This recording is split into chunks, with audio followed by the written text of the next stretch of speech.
February 7th, 1946. 5:43 a.m. Fort Lewis Internment Facility, Washington State. Cold seeped through concrete walls that had never been designed for human habitation, turning the converted storage building into a refrigerator that preserved rather than sheltered. Tomoko Nakamura sat on the edge of a metal cot with her knees pulled to her chest, arms wrapped around her shins, trying to conserve what little body heat remained after another night that felt like slowly freezing to death. The thin cotton blanket she'd been issued 4 months ago provided no insulation. It was more symbolic than functional, acknowledgement that sleeping surfaces should have coverings without any real commitment to warmth. She was 26 years old. Before the war, she'd worked as a nurse at a civilian hospital in Tokyo, tending patients with tuberculosis and pneumonia and the respiratory conditions that thrived in Japan's cold, damp winters. The Imperial Army had conscripted her in 1943 for medical services on Saipan, treating wounded soldiers and caring for civilians who'd been displaced by American bombardment. When the island fell in July 1944, 18 months ago, she'd expected death, either from suicide as honor demanded, or from American violence as propaganda had promised. Instead, she'd gotten transport to Hawaii, then to the mainland United States, and finally to this, a concrete cell in Washington State where cold was the primary feature of existence. The cold was constant. Not the biting, aggressive cold of blizzards or ice storms, but the persistent, penetrating cold of buildings without adequate heating in a climate where February temperatures hovered just above freezing. The cold lived in the walls, in the floor, in the metal cot frames that conducted temperature like they were designed to maximize discomfort. Tomoko had long ago stopped feeling her feet when she woke. They were numb from ankle to toe, requiring 10 minutes of rubbing before sensation returned in painful pins and needles. Beside her, on an identical cot 3 feet away, Yuki Tanaka stirred under her own inadequate blanket. Yuki was 31, had worked civilian administration on Saipan, and had survived capture by being too stubborn to die when dying seemed preferable to ongoing cold. Her lips had a faint blue tinge that Tomoko recognized as mild hypothermia. Not severe enough to be immediately dangerous, but chronic enough to indicate that their bodies were losing the long battle against insufficient heating. How many months until summer? Yuki's voice was barely above whisper, as though speaking loudly required energy she couldn't spare. 4, maybe 5. Tomoko didn't bother checking. She'd been counting since November, when the heating situation had become undeniable problem rather than uncomfortable inconvenience. We'll die before summer. Our bodies can't sustain this. The prediction wasn't hysterical. It was clinical assessment from someone who'd watched others die from exposure. Tomoko had seen it on Saipan during the final weeks before capture. People who simply stopped moving, bodies unable to maintain core temperature under conditions of inadequate shelter and nutrition. The cold here wasn't as extreme as those caves, but it was sustained over months rather than weeks, which made it equally lethal through different mechanism. Footsteps echoed in the corridor outside their cell, heavy boots on concrete, multiple sets, approaching with measured pace that suggested routine rather than emergency.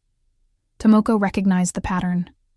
Morning inspection, 6:09 a.m., conducted daily by American guards who verified prisoners were alive and accounted for before distributing breakfast. The footsteps stopped outside their door. Keys rattled in the lock. The door opened, releasing warm air from the heated corridor into the cold cell. The temperature differential was so pronounced that steam actually formed, visible cloud that marked the boundary between zones. Corporal David Chen stood in the doorway, 28 years old, Chinese-American from Seattle, tasked with overseeing the female Japanese prisoners in this section. He wore standard winter uniform with jacket, clearly warm, and carried his clipboard for the count. He surveyed the cell, noted the 2 women huddled under inadequate blankets, and his expression shifted from routine neutrality to something that might have been concern. He spoke to someone behind him in rapid English, then stepped into the cell. "Inspection," he said, in careful Japanese learned from language courses. His pronunciation was American accented but comprehensible. "Stand for count. If this makes you question everything you thought you knew, you're paying attention. Subscribe now. These stories deserve to be heard." For 3 years, since the war had intensified and propaganda had shifted from glorifying Japanese superiority to demonizing American barbarism. Tomoko had absorbed messaging about what Americans did to captured Japanese. The propaganda had been explicit. Torture, medical experiments, starvation, exposure to elements until death occurred. Americans were portrayed as racially motivated savages who saw Japanese as subhuman, who would eliminate captured soldiers and civilians through methods designed to maximize suffering while maintaining plausible deniability. The propaganda about cold specifically had been detailed. Japan's military briefings in 1944, as American forces approached the home islands, warned that prisoners would be housed in unheated facilities in northern climates, deliberately exposed to temperatures their bodies couldn't handle, left to freeze slowly while Americans documented the progression of hypothermia for medical research. The briefing cited alleged precedents. Japanese prisoners from earlier Pacific campaigns who'd supposedly been housed in Alaska, in Siberia, in locations where cold was weapon, rather than just environmental condition. Tomoko had attended these briefings in May 1944, 2 months before Saipan fell. The officer conducting the session, Captain Watanabe, whom she'd never seen again after the island's collapse, had been grimly specific. Americans will use cold as elimination method. They'll claim heating is inadequate due to resource constraints, but deliberate exposure is policy. Expect to freeze. Expect your body to fail gradually. Expect no mercy and no intervention to prevent death from hypothermia. He'd distributed information about accelerating death through cold, methods for inducing severe hypothermia quickly rather than enduring slow freeze, techniques for using belts or torn fabric to compress blood vessels and hasten cardiac failure, instructions for making death less agonizing through deliberate choices about positioning and exposure. Tomoko had memorized the information, medical training making her understand exactly how the body failed under sustained cold exposure, unable to forget even when she desperately wanted to. The 18 months since capture had confirmed parts of that narrative while contradicting others. The cold was real, undeniably, dangerously real. The heating was inadequate. 4 radiators for a facility housing 84 women, temperature maintained just high enough to prevent immediate freezing, but far below comfortable. But the food had been adequate rather than starvation rations. Medical care had been provided when acute conditions developed, and no one had been deliberately exposed to outdoor elements as torture method. The ambiguity was destabilizing. Was the cold deliberate elimination strategy that would eventually succeed, or was it resource constraint in a military system overwhelmed by managing thousands of Japanese prisoners? Was the adequate food temporary measure before deliberate starvation began? Or was it genuine compliance with Geneva Convention obligations? Tomoko couldn't distinguish intent from circumstance, couldn't determine whether her slow death from cold was planned outcome or unfortunate consequence of inadequate infrastructure. Now, watching Corporal Chen survey the cold cell with expression that suggested dismay rather than satisfaction, she faced another layer of uncertainty. If the cold was deliberate policy, guards wouldn't look disturbed by it. If guards were disturbed by conditions, did that suggest the cold was unintended problem rather than intentional weapon? Chen completed the count, made notation on his clipboard, then spoke again, this time in more extensive Japanese that suggested he'd prepared the statement. I report the cold. Colonel Davidson aware. He request. Chen paused, searching for vocabulary. Request blankets.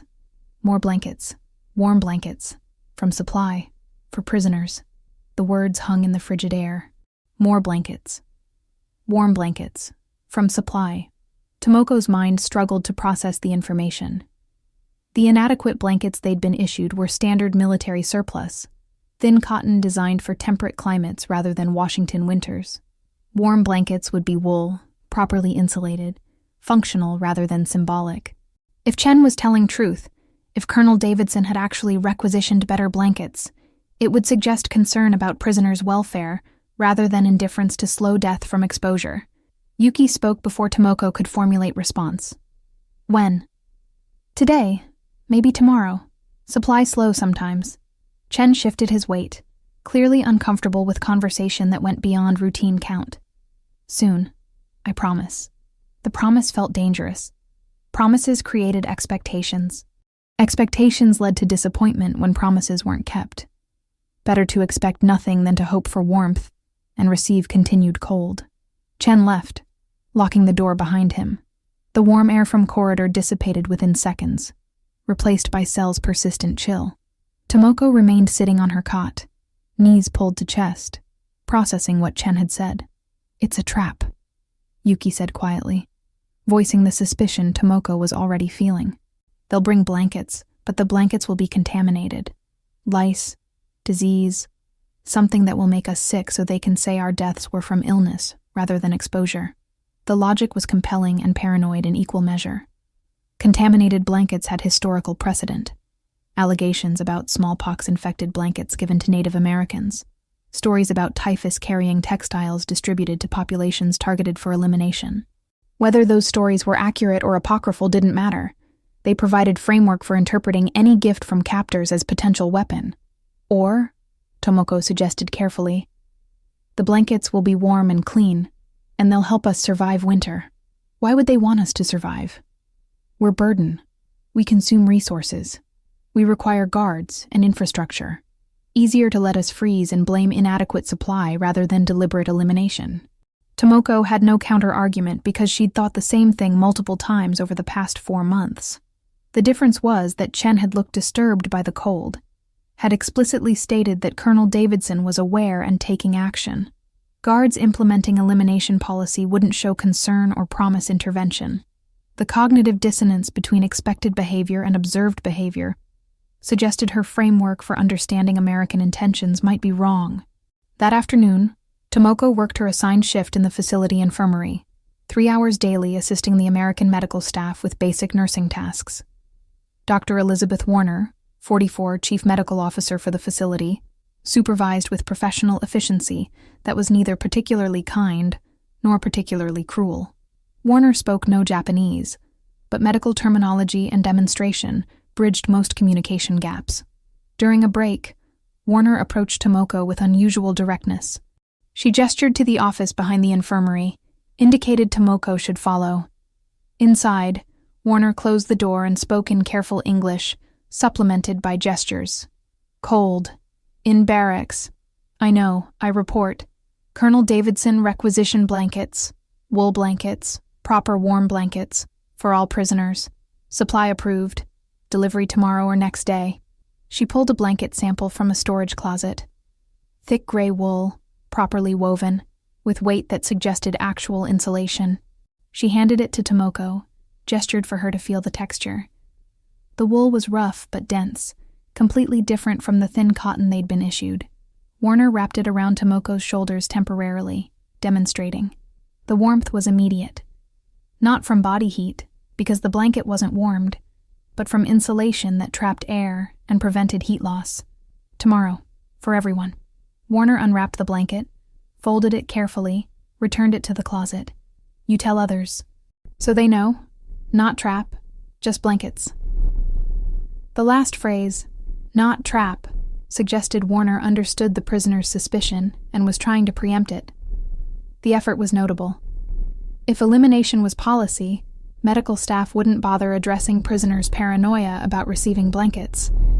If elimination wasn't policy, if the cold was genuine resource problem that was being addressed, then Warner's reassurance made sense as attempt to reduce anxiety about receiving necessary supplies. Tomoko returned to her cell that evening, carrying information that felt dangerous. She told Yuki what Warner had shown her, described the wool blanket's thickness and weight, repeated Warner's assurance that delivery would occur tomorrow, and that it wasn't trap. Yuki listened with expression that suggested she wanted to believe, but couldn't override months of suspicion. "If blankets arrive tomorrow, and they're warm and clean and there's no catch, I'll reconsider my certainty about American intentions. But until blankets are in my hands, and have been examined thoroughly, I maintain that this could be trap." Other women in their section, 12 Japanese women total, housed in 6 cells along one corridor, had similar reactions when the information spread. Some wanted desperately to believe in warm blankets. Others assumed contamination or some ulterior motive that would reveal itself once blankets were distributed. The uncertainty was exhausting. Hoping felt dangerous, but giving up entirely felt like accepting death. That night was particularly cold. The radiator in their corridor made concerning noises, clanking and hissing that suggested malfunction, before shutting off entirely around 23 AD. The temperature in Tomoko's cell dropped from uncomfortable to dangerous within an hour. She pulled her inadequate cotton blanket tighter, felt Yuki doing the same on the adjacent cot, and tried to generate warmth through shivering that was involuntary but energy-consuming. By 3:00 a.m., she couldn't feel her extremities. Her fingers were numb, her toes were numb, her face felt frozen despite being under the blanket. She was shivering so violently that her muscles ached from the sustained contractions. This was what dying from cold felt like. Not dramatic collapse, but gradual shutdown as the body prioritized core organs and abandoned periphery. She thought about the wool blanket Warner had shown her. Thick, gray, properly insulated. If it was real, if it arrived, if it wasn't trap, it might mean survival rather than slow death.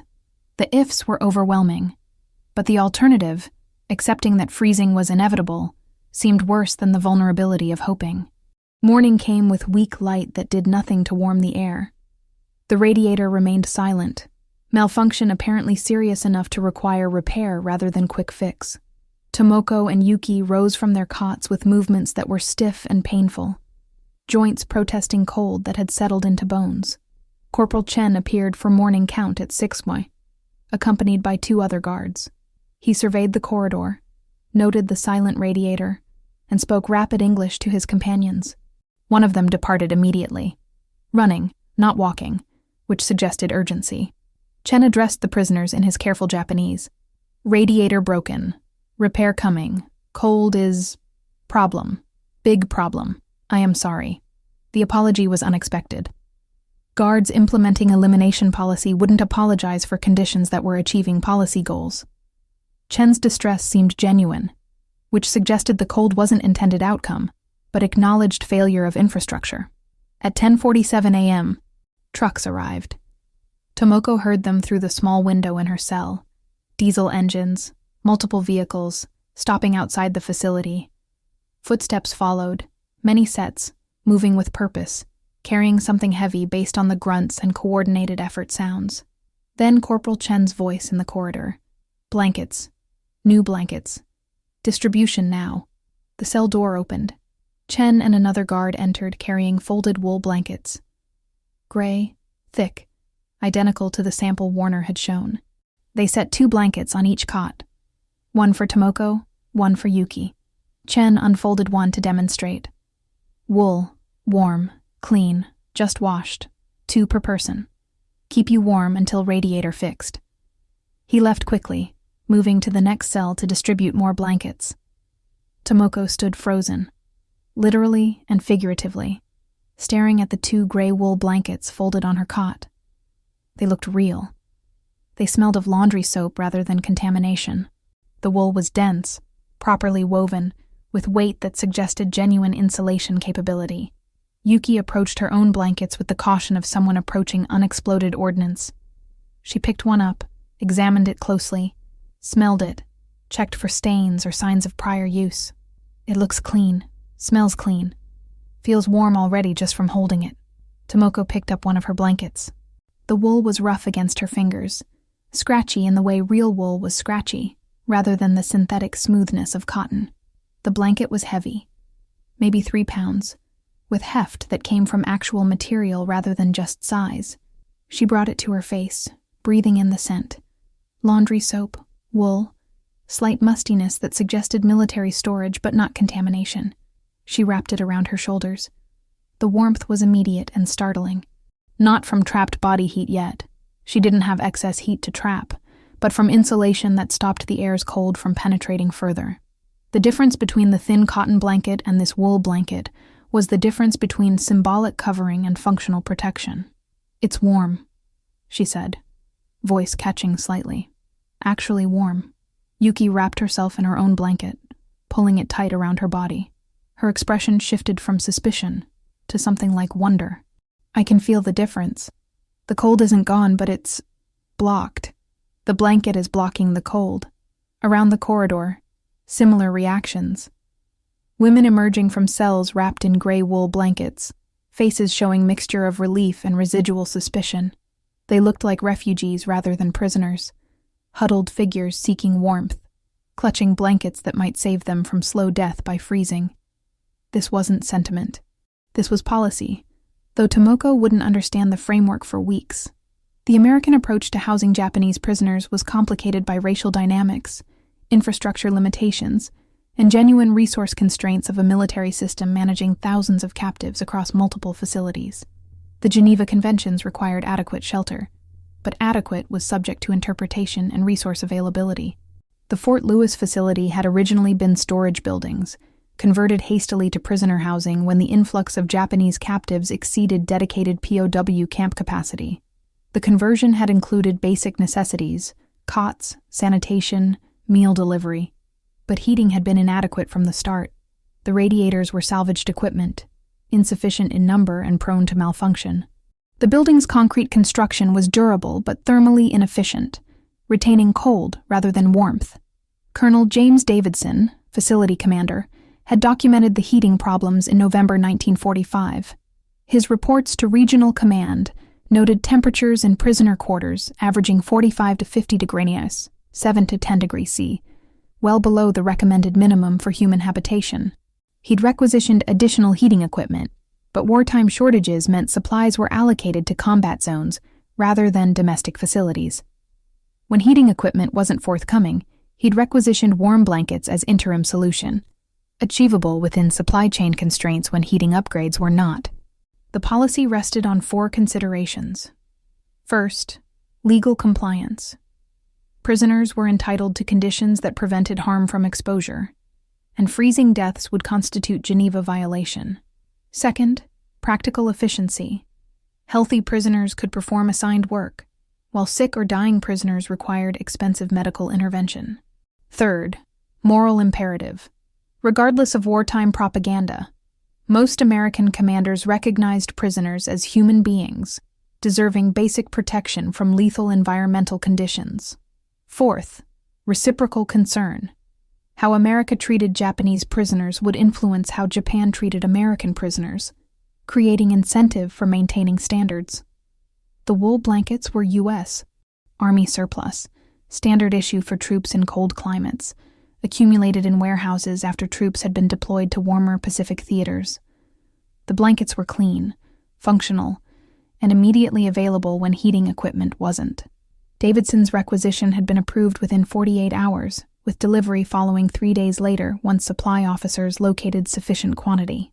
Over the following days, Tomoko learned to live with the wool blankets in ways that transformed her experience of captivity. The blankets weren't just nighttime coverings. They became constant companions. She wore one wrapped around her shoulders during daytime hours in the cell, used both at night layered on the cot, creating a cocoon of insulation that trapped body heat and prevented the paralyzing cold from penetrating. The physical transformation was dramatic. Within 3 days, sensation had fully returned to her extremities. Within a week, she stopped waking with blue-tinged lips. Within 2 weeks, the constant shivering that had consumed her energy had subsided to occasional chills that were manageable rather than debilitating. But the psychological transformation was more profound. The blankets challenged her framework for understanding American intentions. If elimination was policy, providing functional blankets contradicted that policy. If Americans saw Japanese prisoners as subhuman and disposable, taking action to prevent death from cold contradicted that perspective. If cruelty was standard, intervening to provide warmth contradicted that standard. Corporal Chen noticed the change during morning inspections. The prisoners had color in their faces rather than hypothermic pallor. They moved with more energy, rather than the sluggish conservation mode that had characterized previous months. They were visibly healthier, demonstrably warmer, surviving rather than slowly dying. During one inspection, Chen spoke to Tomoko directly. "Blankets work? You are warm?" "Warmer. Yes. The blankets work." "Good." Colonel Davidson worried. "He say no prisoner should freeze. He say shame on America if prisoners die from cold when blankets exist. So he get blankets." The explanation was notable for what it revealed about command structure and values. Davidson had felt shame about prisoners freezing. Shame sufficient to motivate requisition efforts and resource allocation. Shame implied standards, moral expectations, recognition that allowing prisoners to freeze would violate those standards. Guards implementing elimination policy wouldn't experience shame about achieving policy goals. In March, the radiator in their corridor was finally repaired. A civilian contractor arrived with tools and parts, worked for 6 hours, and restored function. Warmth returned to the corridor. Not luxurious warmth, but baseline temperature that prevented pipes from freezing and reduced the burden on individual blankets. The combination of functional radiator and wool blankets created conditions that were almost comfortable, certainly survivable, no longer threatening. Dr. Warner checked on Tomoko during her infirmary shift. Blankets help? Cold better? Yes, much better, thank you. Warner nodded, satisfied with confirmation of policy effectiveness. No one should freeze. Not prisoners, not anyone. Cold kills. Blankets prevent killing. Simple. The simplicity was compelling. Warner saw blankets as medical intervention rather than luxury or kindness, practical solution to environmental threat, implemented because alternatives were unavailable, and death was unacceptable outcome. The framework was clinical rather than sentimental, which made it more credible than claims of benevolence would have been. By April, Tomoko had developed relationship with her blankets that went beyond functional use. She'd learned which blanket was slightly thicker, which had softer texture, which corners were best for wrapping around her shoulders versus feet.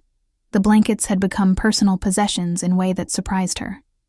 They were technically military property, assigned for duration of imprisonment, but they felt like hers through daily intimate contact. She also noticed how the blankets affected social dynamics. Women who'd been isolated by cold, conserving energy, minimizing movement, speaking little, became more interactive as warmth restored capacity for social engagement. Evening conversations developed in the corridor, women wrapped in gray wool blankets gathering to share stories, teach each other English words, plan for eventual repatriation.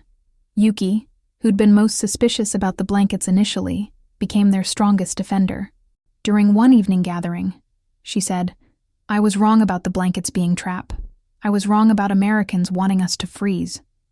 I'm not saying they're kind, they're still our captors, but they're not trying to kill us through cold. The blankets prove that. If you're beginning to see how deeply propaganda shaped every corner of this war, and how fragile those illusions were, subscribe now. The full picture is always more complicated than the myths." In May, an incident tested the boundaries of improved conditions. One of the prisoners, Sachiko Ito, 24, from Okinawa, developed severe pneumonia. The respiratory infection had progressed rapidly, transforming from mild cough to high fever and difficulty breathing within 48 hours. Dr. Warner admitted her to the infirmary, treated her with antibiotics and oxygen therapy, monitored her continuously for 3 days until the crisis passed. During Sachiko's recovery, Warner explained to Tomoko, "Cold weakens lungs, makes infection likely. Blankets help prevent pneumonia by keeping body warm. But Sachiko had infection before blankets arrived. Damage was already starting. She will recover because we caught it early. Before blankets, maybe we lose 3-4 women to pneumonia this winter. With blankets, maybe 1, maybe none next winter." The calculation was pragmatic. Blankets as preventive medicine, worth their cost in reduced medical interventions and prevented deaths. But the underlying premise was notable. Preventing prisoner deaths was goal worth investing resources to achieve. Guards implementing elimination policy wouldn't provide antibiotics to treat infections or oxygen therapy to support breathing or continuous monitoring to ensure recovery. By June, mail service had been established with reliable consistency. Tomoko received her first letter from family in Tokyo. Her mother had survived the war. Her father had died in American bombing raids. Her younger sister was married and had moved to rural area. The letter was cautious in tone, written with awareness that censors would read every word, but it conveyed essential information. Family survived. Conditions in Tokyo were difficult but improving under American occupation. They hoped for her return. Tomoko wrote back carefully, "I am alive and healthy. The facility provides adequate food and shelter. I have warm blankets. I work as nursing assistant in infirmary. I am treated fairly. I do not know when I will be released, but I am safe. I think of you daily. Tomoko." She didn't mention the months of freezing before blankets arrived, didn't describe the certainty of dying from cold, didn't detail her suspicions about American intentions. Those experiences felt too raw, too likely to be misunderstood as criticism that could jeopardize her already precarious position. But she hoped the subtext was clear. She was surviving with dignity, and survival was more than she'd expected. In July, Colonel Davidson instituted new policy. Corporal Chen announced it during morning inspection. Colonel says prisoners can keep blankets. When repatriation happens, blankets go with you. Not military property. Gift. Keep warm on journey home. The announcement created immediate buzz. Keep the blankets? Take them home? The gesture was unexpected and significant. Military equipment was rarely given to prisoners, usually confiscated or reclaimed when prisoners were released. Allowing prisoners to keep blankets suggested they were seen as individuals with ongoing needs rather than temporary custodial problems to be processed and forgotten. Yuki voiced what many were thinking. Why would they let us keep military property? Blankets are valuable. They could reuse them for new prisoners or return them to supply. Tomoko had been thinking about this. Because they're already used. Because washing and redistributing costs more than just providing new blankets to next group. Because Colonel Davidson thinks we need them for journey home, and doesn't want us to freeze on trains and ships after surviving winter here.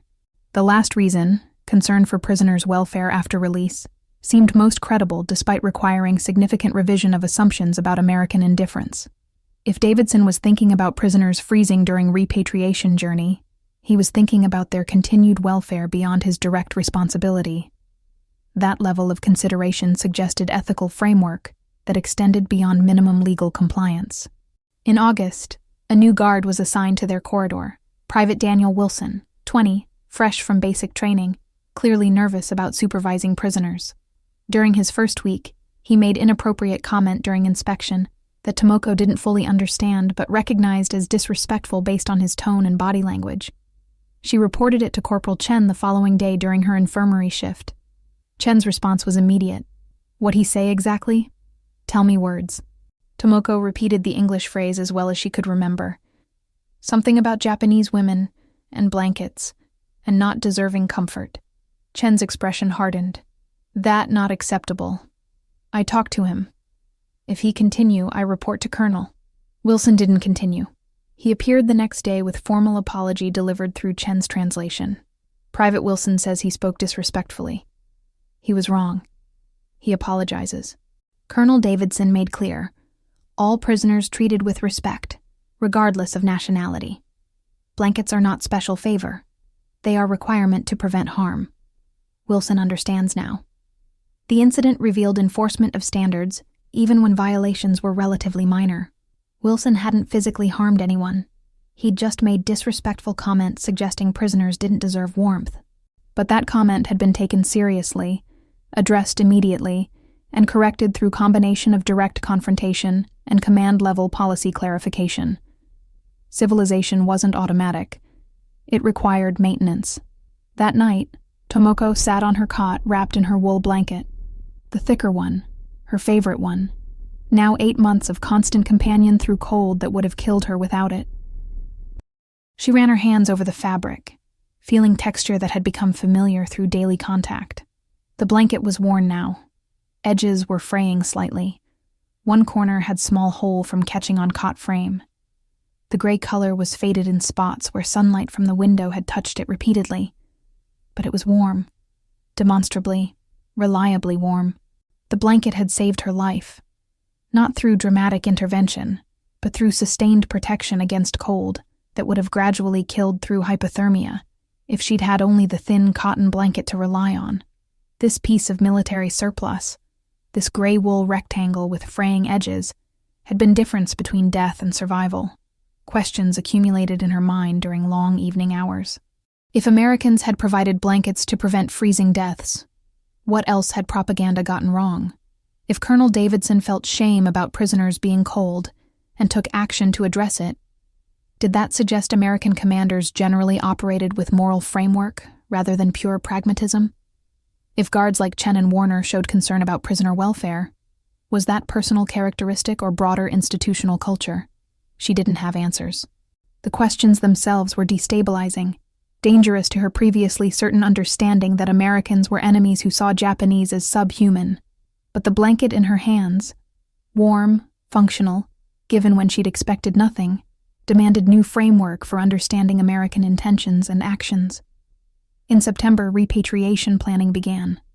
Colonel Davidson announced through interpreters that prisoners would be returned to Japan in groups starting in November. Medical examinations would ensure everyone was healthy enough to travel. Documentation would be provided showing treatment received. Small financial stipend would help with immediate needs upon arrival, and blankets would travel with prisoners, ensuring warmth during journey and initial weeks home before families could provide adequate clothing. Tomoko faced decision about timing. Early groups would leave in November, back to Tokyo before winter intensified.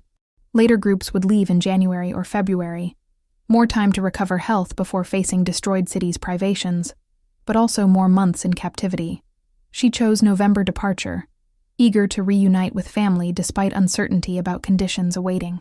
On her last evening at Fort Lewis, October 31st, 1946, Dr. Warner found Tomoko in the infirmary after her final shift. She handed her a package wrapped in brown paper. For the journey. For remembering. Inside were medical supplies, bandages, antiseptic, pain medication, basic first aid materials that would be scarce in Japan. And at the bottom, wrapped separately, was a third wool blanket. Not used, not assigned, but new from supply. Warner had obtained it through official channels, documented as medical necessity for transport in cold conditions. 3 blankets, Warner said through gestures and Tomoko's improving English. 1 for you, 1 for sister, 1 for mother. Keep your family warm. Remember that cold kills but warmth saves. Remember that enemies can choose not to be cruel. The journey home took 17 days. Truck to Seattle, processing center, ship across Pacific, arrival at Yokohama, train to Tokyo. Tomoko carried her bag with few possessions. Letters from family, clothes, the medical supplies from Warner, and 3 wool blankets wrapped carefully to prevent damage. Tokyo was worse than letters had described. Entire districts burned to ash, infrastructure destroyed, people living in makeshift shelters that provided no insulation against winter approaching. Her family's neighborhood was partially rebuilt, small wooden structures replacing the homes that had burned, but construction was incomplete, and heating was improvised. Her mother lived in 2 rooms with Tomoko's sister and brother-in-law, heated by small charcoal stove that provided warmth to perhaps 6-foot radius around it. The rooms were bitterly cold everywhere else, colder than Fort Lewis had been even before the wool blankets arrived. Her mother looked ancient, aged decades by war and privation. But she wept when Tomoko arrived, holding her daughter with desperate strength. You survived. You came home. How? I survived because American guards gave me warm blankets when I was freezing to death. Tomoko unwrapped the 3 gray wool blankets, spreading them on the floor. These are for us, for our family, to keep us warm this winter. Her sister touched one of the blankets, feeling the thick wool. American military blankets? They let you keep them? Yes. Colonel Davidson said we could keep them. Said we'd need them for journey home and after. He was right. Tokyo is colder than Washington. Her mother wrapped herself in one of the blankets, pulling it tight around her frail body. Tears streamed down her face. Then he was good man. Even if he was enemy, he kept you alive and sent you home with tools to keep us alive. That's more than our own government did. Decades later, in a small apartment in modern Tokyo, Tomoko Nakamura, widowed after her husband's early death, mother of 2, worked as hospital administrator until retirement, kept a wool blanket folded on a shelf in her closet. Not the original blankets from Fort Lewis, which had worn through after decades of use and been reluctantly discarded, but an identical blanket, U.S. Army surplus, purchased from specialty shop that sold American military memorabilia, kept as memorial and reminder. Her granddaughter, 16 and studying World War II in school, asked about it one winter evening while visiting. "Oba-chan, why do you keep that old army blanket? It's so scratchy and ugly." Tomoko was preparing tea. habit from before the war she'd maintained through 7 decades. She set down the pot and retrieved the blanket from the closet, unfolding it carefully. The wool was gray, thick, exactly like the blankets that had saved her life in 1946. This is American Army blanket, like the ones I received when I was prisoner in Washington State. I was freezing to death, literally, medically freezing. Then American guards brought wool blankets. I thought it was trap. I was certain the blankets would be contaminated, or that warmth would be withdrawn after we trusted it. But the blankets were just blankets. Clean, warm, functional. They saved my life. The girl looked skeptical. But Obachan, I learned that Americans put Japanese in camps. That sounds terrible. It was imprisonment. But imprisonment isn't automatically death sentence. The Americans could have let us freeze. It would have been easy. Would have solved their problem of managing thousands of Japanese prisoners without much resource investment. Instead, they provided blankets, wool blankets, warm blankets, because Colonel Davidson thought it was shameful to let prisoners freeze when blankets existed. That choice, that specific choice to provide warmth when cold would have been easier. That's what matters. Before you go, subscribe, because history isn't just what happened. It's what we choose to remember and why. The blanket returned to its shelf, folded precisely the way military protocol dictated. Tomoko drank her tea, looking out the window at modern Tokyo. Rebuilt, prosperous, heated buildings everywhere ensuring no one froze in winter. The transformation from ruins to modernity had taken decades, required help from the same Americans who'd been enemies, depended on recognizing that wartime propaganda had been lies designed to maintain hatred. The measure of civilization isn't found in its weapons or its victories. It's found in wool blankets provided to freezing prisoners, in shame felt by commanders when captives suffer preventable harm, in choice to spend resources preventing death, when allowing death would be easier and cheaper. It's found in the gap between what propaganda promises, deliberate cruelty, elimination through exposure, and what actually happens. Warmth provided, survival enabled, humanity maintained even toward enemies. And the measure of trust is found in accepting evidence that contradicts certainty, in believing blankets can be just blankets rather than traps, in learning that enemies are capable of choosing not to be cruel. The journey from suspicion to trust is marked in wool, gray, scratchy, thick, warm, in blankets that transformed from suspected weapons into life-saving tools, into symbols of the moment propaganda cracked against reality of simple kindness. The war had taught millions that Americans saw Japanese as subhuman, that prisoners would be eliminated through methods that provided plausible deniability, that cold would be weapon deliberately deployed. But in a concrete facility in Washington State, a different lesson was taught through wool blankets distributed when women were freezing. Some people choose warmth over cruelty, survival over elimination, shame over indifference. Some commanders recognize that letting prisoners freeze is shameful even when prisoners are enemies. Some systems enforce standards that protect even those with no power to demand protection. Sometimes civilization is measured in blankets, in wool distributed when cotton was insufficient, in warmth provided when cold would have solved problems through attrition, in permission to keep military property because prisoners would need warmth during journey home, in third blanket given for family because warmth matters beyond individual survival.